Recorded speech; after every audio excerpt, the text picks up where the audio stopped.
Bunga Citra Lestari alias Unge meminta kepada siapapun untuk tetap patuh menjaga kesehatan, terutama untuk diri sendiri. Bunga Citra Lestari juga berharap masyarakat tetap menjaga protokol kesehatan di tengah pandemi yang belum selesai ini. Pesan itu disampaikan setelah Bunga Citra Lestari mengumumkan dirinya positif COVID-19.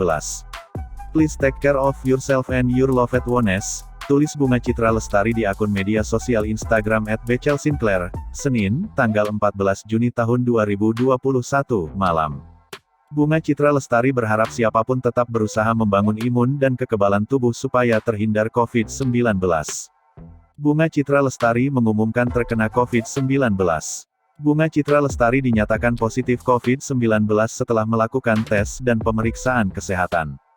Saat itu Bunga Citra Lestari terlihat mengunggah foto saat sedang melakukan tes COVID-19.